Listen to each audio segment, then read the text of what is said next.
learning to trust myself has been a journey. But that journey is a worthy one. And if you're just beginning on that journey and you realize, wow, I don't trust myself. I seem to always ask for other people's opinions. I'm always looking for other people's input before I make a decision. Let this be the beginning of a beautiful, fruitful change for you, a really powerful growth.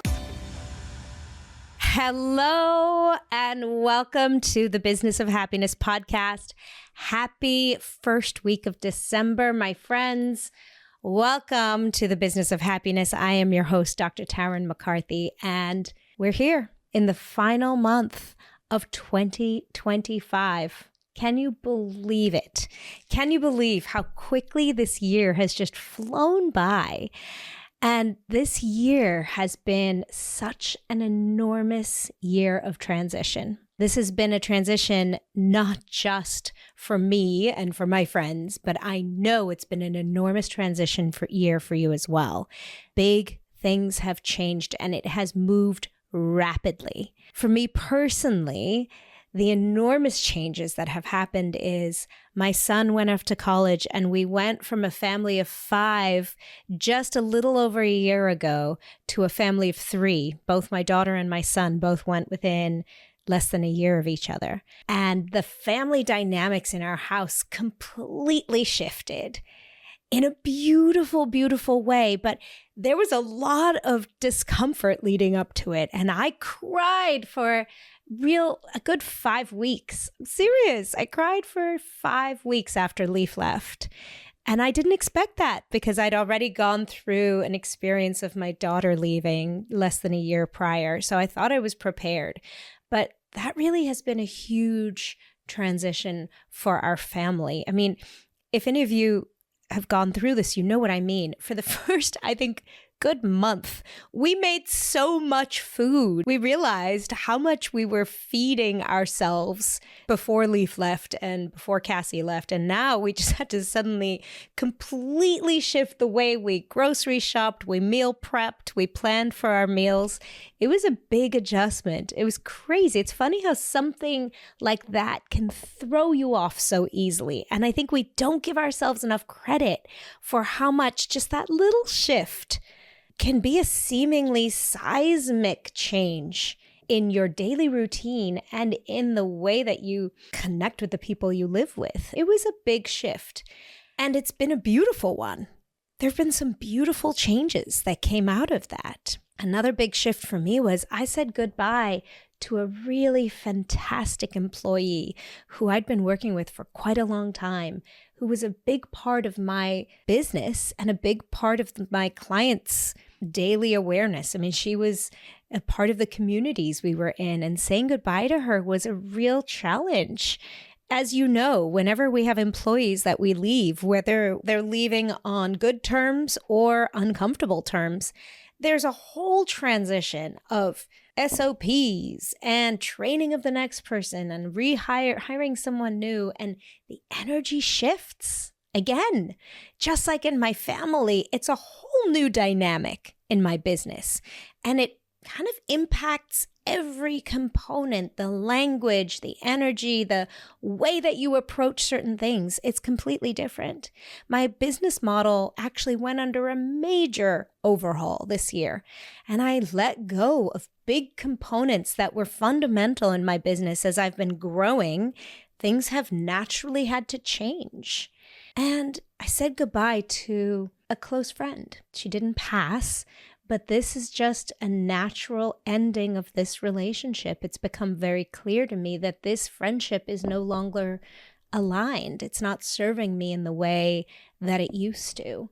And in this year, it's been very clear that my body is definitively in perimenopause in a very clear way. And those of you, if you know, you know, I have experienced finally the night sweats, the unexpected periods that happen, whenever they want to at this point. This completely, I'm unprepared all the time. And I love white pants. So this has been an interesting year of change. My body is not the same body that I've been used to for the past couple of years. that I've really known how it responds to certain foods. I've known how it responds to certain exercise. And the game has completely changed. And what I know to be true about 2025 is there have been two ways that you could have navigated this, because I know as you're listening to this, you're realizing, man, I've said goodbye to some family members maybe who have passed, I've moved, I've had transition in my practice, I've had transition in my body and my family dynamics, in my own attitude with life. And you're probably recognizing big shifts that have happened over this year for yourself as well.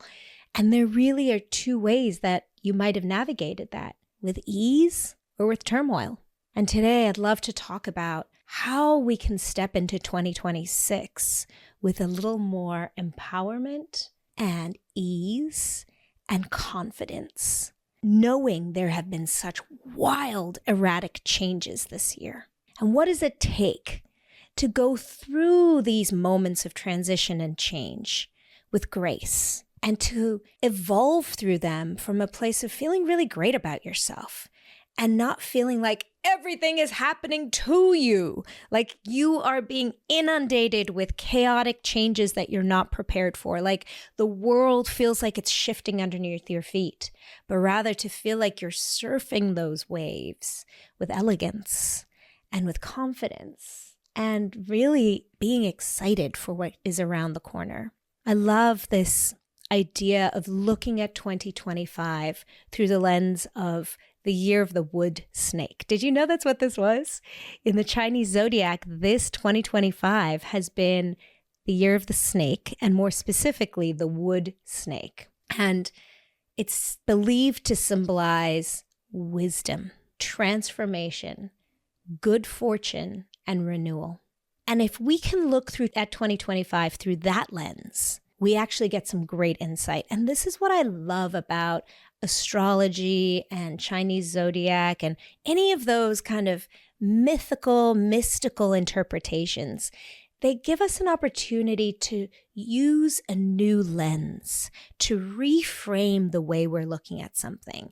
It's a permission slip to have a new perspective. So wherever you land on this, whether you love looking at things through astrology or you're very reticent to do so, I'm inviting you just during this next few minutes as we're chatting to allow for this to be an opportunity to reframe and to shift your perspective through a little bit of poetry, through a parable, through a new perspective, through the lens of a wood snake.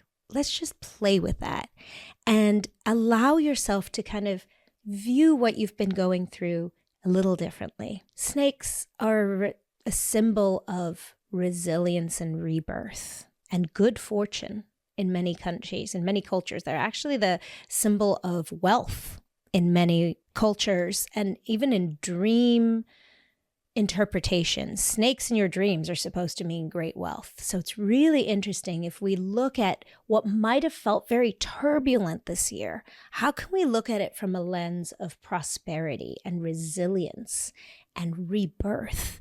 I love this idea, growing up in South Africa, we had dangerous snakes.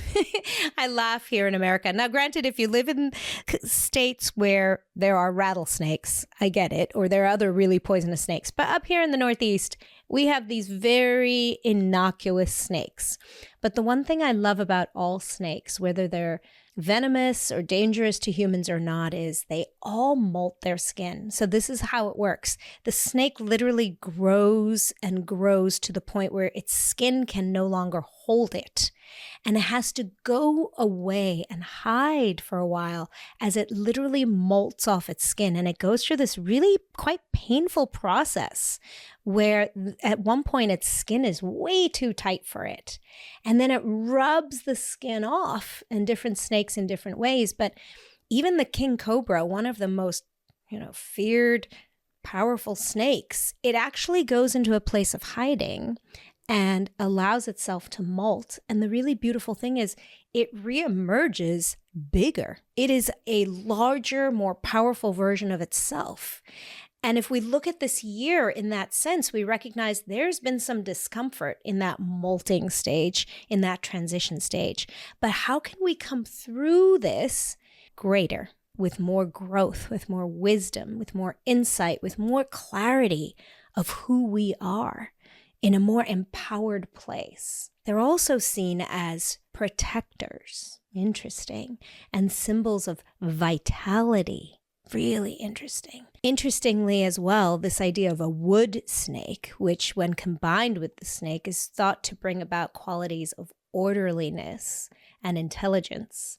And if there's one thing I know about you as a woman dentist, or if you're a woman who is a high achiever, you love those words, orderliness and intelligence. So let's use this as a reframe this year. And what I'd love to talk about is, how do you go through transition in a sense of orderliness and intelligence and a reverence for this new person that you're becoming, instead of feeling like you're in unknown territory, scared and afraid and trying to hold on to what was? And really there, as I see it, three major components of transitioning with grace and ease and orderliness and intelligence, this kind of greater wisdom.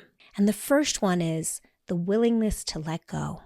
This is a really big one, because I think sometimes when we're going through transition, we just don't want to let go. We become so comfortable with what is familiar, what used to be. Maybe you experienced this year with a job and a whole career path, and maybe you're beginning to realize this is no longer aligned for me, and holding on to what was seems really important.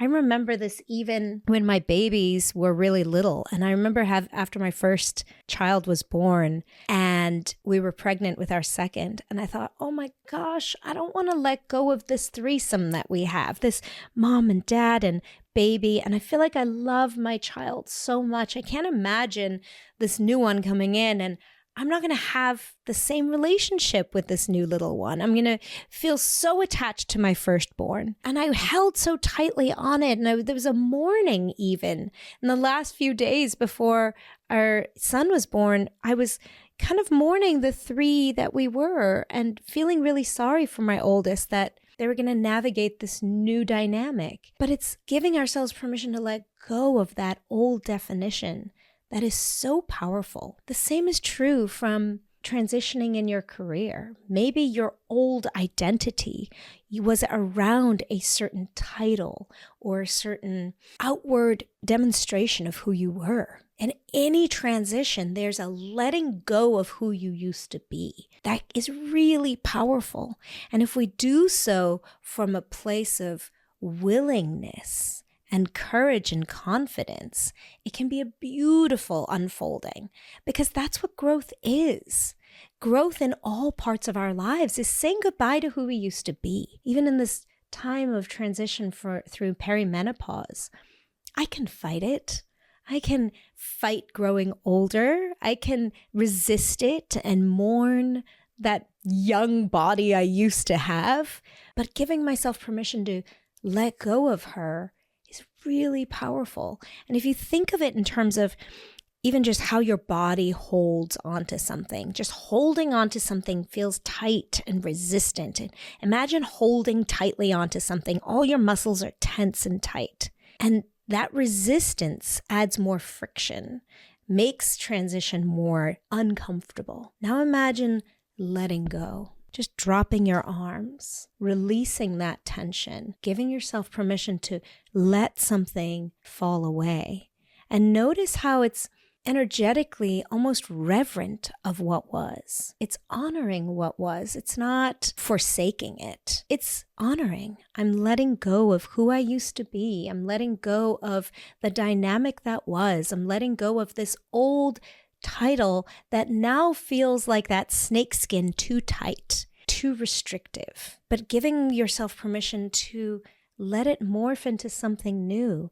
And when you allow for that letting go, it actually offers new hope, new potential, new possibility. It gives space and room for that growth and that intelligence components. That is what we can now see as an orderliness. So orderliness doesn't have to be around keeping something the same. Orderliness can actually allow for transition when we can set something down. It's also a matter of freeing up your brain space, freeing up your mental load.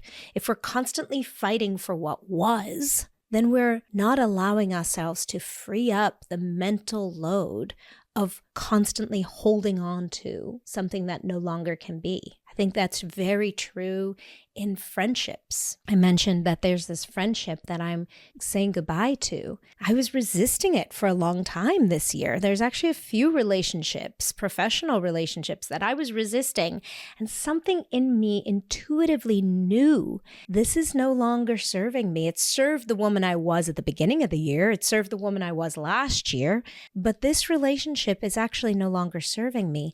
And when I can give myself permission to let it go and not fight to hold on to it, it's actually honoring that season of our lives. How beautiful it was that she was around. How beautiful that friendship was. And can I honor that and now give it permission to let go? That's exactly what gave me back the empowerment and the love with my son when he went off to college. I told you I mourned for a good 5 weeks after he left. But when I finally gave myself permission to let go of that old relationship, the relationship that was Tarryn with Leaf living in her house, and gave him permission to fly, let me tell you, I can be brought to tears just thinking of what a beautiful relationship we have now. It's spectacular. And I couldn't have allowed for that if I didn't let that old version of us go. And believe me, it was so painful. 17 years came and went so quickly. That little boy that I was so excited to love, scared to love before he was born, scared that I wouldn't have enough love for, when I let go of us needing to be just 3, of course my love grew for him, as you know it does, those of you who have more than one child. And then when I had to say goodbye to who he was in this house, when I allowed myself to let him go, it's just so beautiful who he's become. He came home for Thanksgiving this past weekend, and gosh, what we have is so much more now. It's different, but it is so beautiful, and it required that letting go. Trust is number 2. So the first one is letting go. Number 2 is trust.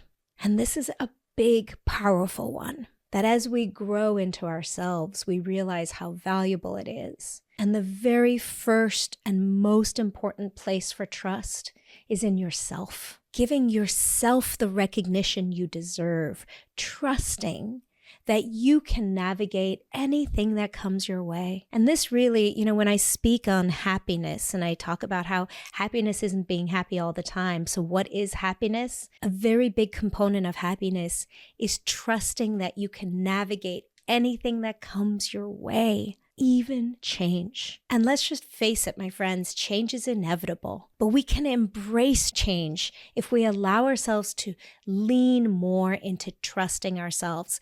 And this has not always been easy for me. Learning to trust myself has been a journey, but that journey is a worthy one. And if you're just beginning on that journey and you realize, wow, I don't trust myself. I seem to always ask for other people's opinions. I'm always looking for other people's input before I make a decision.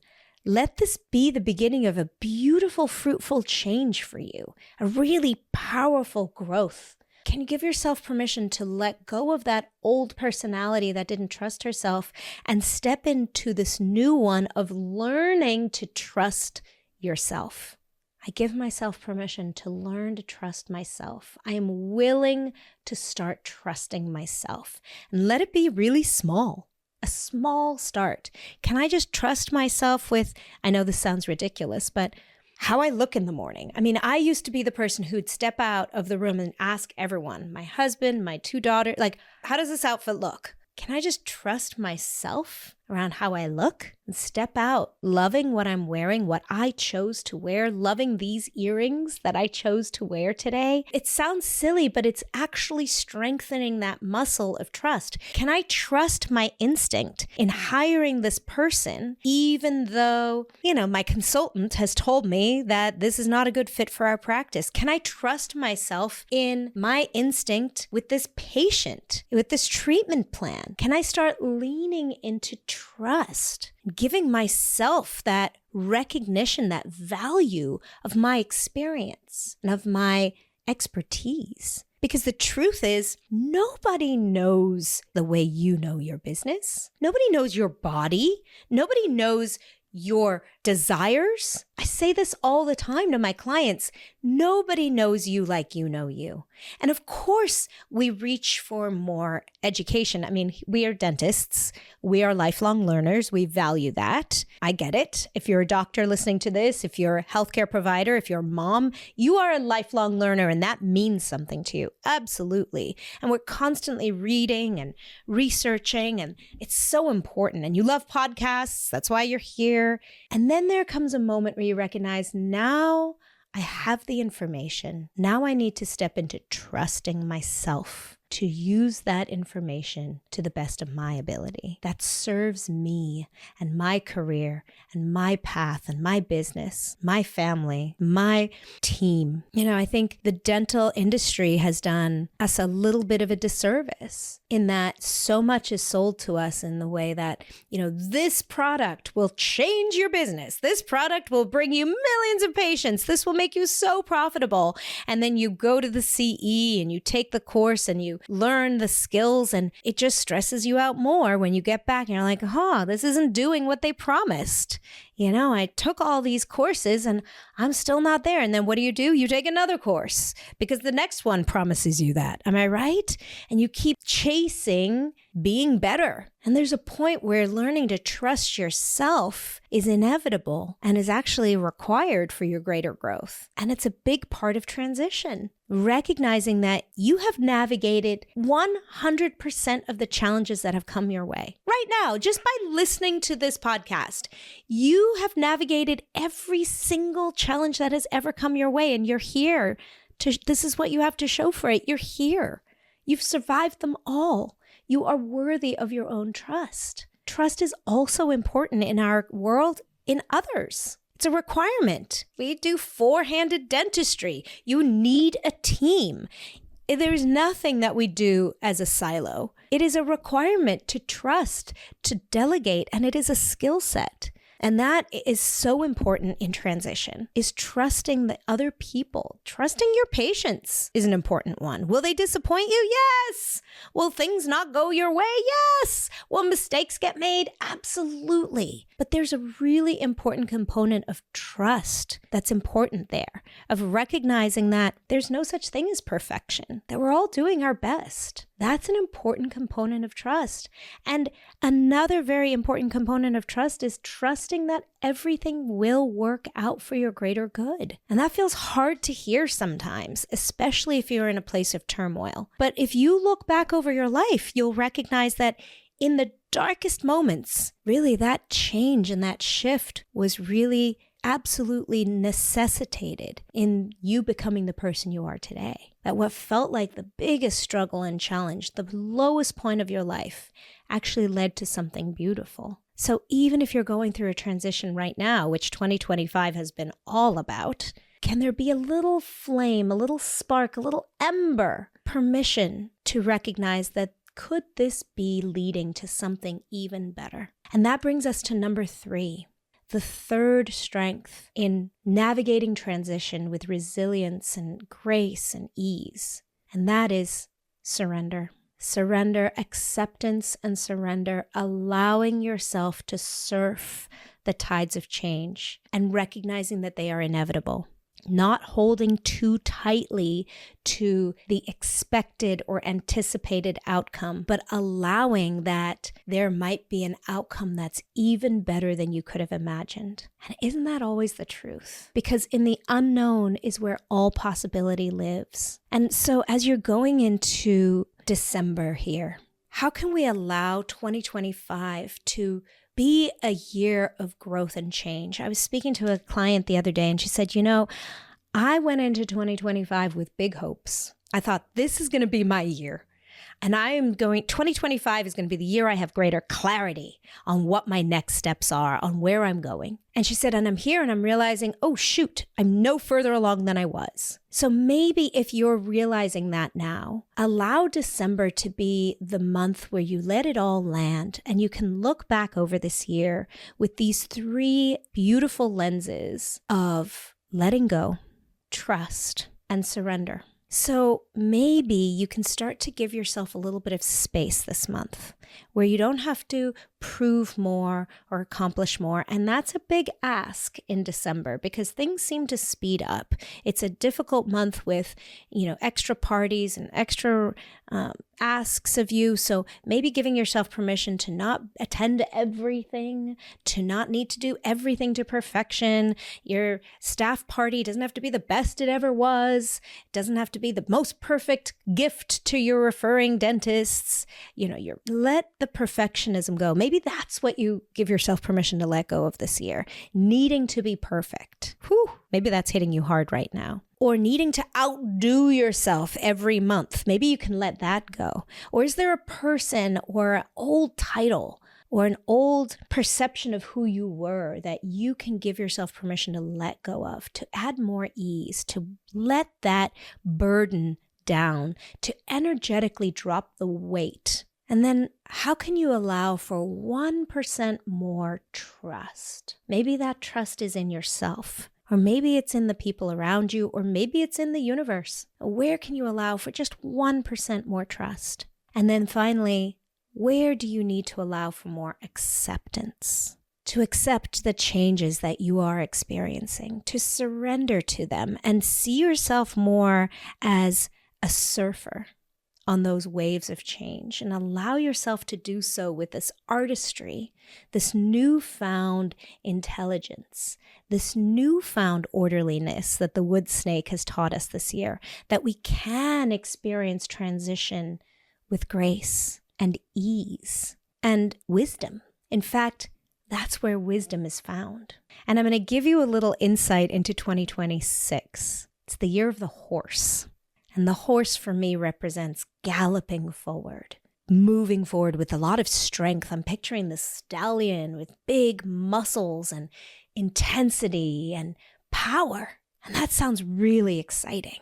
And I'm ready for it. But maybe this last month of 2025 can be permission to just experience the change and accept the change and let go of what no longer is serving you so that you can gallop into 2026 with beautiful power because you deserve it. And allow for this moment to fuel you and to fill you up, to feel good about it, to feel good about the changes that you've been through. Because as you know, and I say at the end of every podcast, when you feel good, you can do good. So how can we feel good through transition? This is a moment of empowerment because only you can give yourself that permission. And you're worthy of it, my friend. You're allowed to change. It is inevitable. It is a part of your growth. It is a part of your wisdom. You've got this. Thank you for listening to the Business of Happiness podcast. If this episode brought you new perspective and value, I invite you to subscribe so that you catch all upcoming episodes and leave us a review. And if you know of a friend or colleague who could benefit from this perspective, share this episode with them and empower their day. For more information about the Business of Happiness and the Radical Happiness for Practitioners course, find me on www.thebizofhappiness.com. See you there.